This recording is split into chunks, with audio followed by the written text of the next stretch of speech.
जय शंकर. श्री स्वामी समर्थ. स्वामी परमपदी लीन झाले.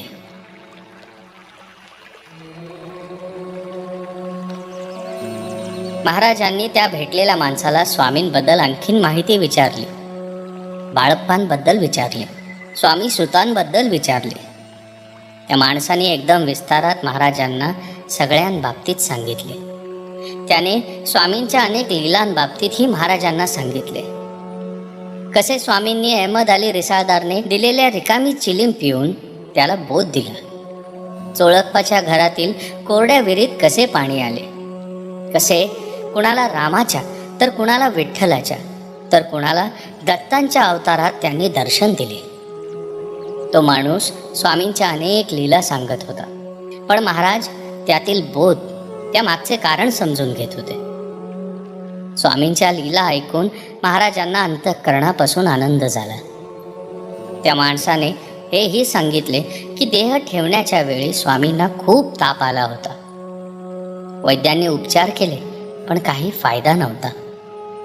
तेव्हा स्वामींच्या मुखातून शिवहर शंकर नमामि शंकर शिवशंकर शंभो, हे गिरिजापती भवानी शंकर शिवशंकर शंभो, हे भजन स्वामी म्हणत होते. मंगळवारी चैत्रवाग त्रयोदशी स्वामींची प्रकृती अधिकच बिघडली आणि ते परमपदी लीन झाले. स्वामींबद्दल इतक्या साऱ्या गोष्टी सांगत सांगत ते दोघेही तल्लीन झाले होते. तिथून निघताना त्या माणसाने महाराजांना विचारले, मी चोळप्पाच्या मठात जाणार आहे, तुम्ही पण येणार आहात का? महाराजही त्याच्यासोबत चोळप्पाच्या मठात स्वामींच्या समाधीच्या दर्शनासाठी निघाले. समाधीचे दर्शन घेताना महाराजांचे डोळे भरून आले. दर्शन घेऊन तिथून निघताना त्या माणसाने महाराजांचा निरोप घेत घेत त्यांना वटवृक्षाकडे सोडले. तिथे स्वामी ज्या स्थानावरती बसत होते त्या स्थानावरती महाराजांनी आपले मस्तक टेकवले आणि ते तिथेच थोडा वेळ थांबले. तो माणूस शंकर महाराजांना सोडून निघून गेला.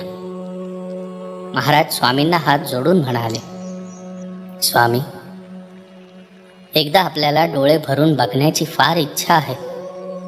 महाराज इच्छा व्यक्त करताच तिथे आवाज घुमला, शिवहर शंकर नमामि शंकर शिवशंकर शंभो, हे गिरिजापती भवानी शंकर शिवशंकर शंभो. आणि समोर स्वामी प्रकट झाले. महाराजांनी त्यांचे चरण स्पर्श केले.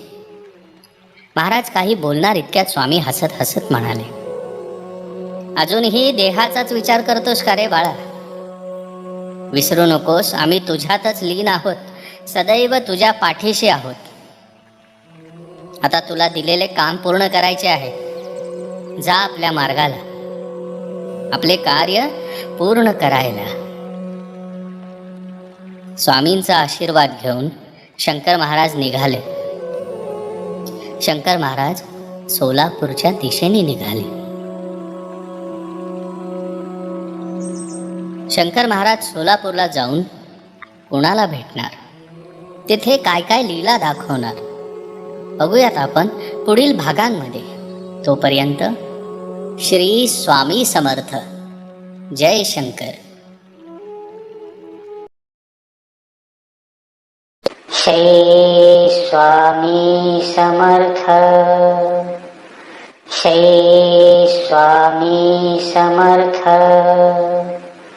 श्री स्वामी समर्थ. श्री स्वामी समर्थ.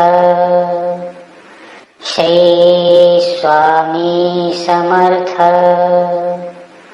श्री स्वामी समर्थ. श्री स्वामी समर्थ. श्री स्वामी समर्थ.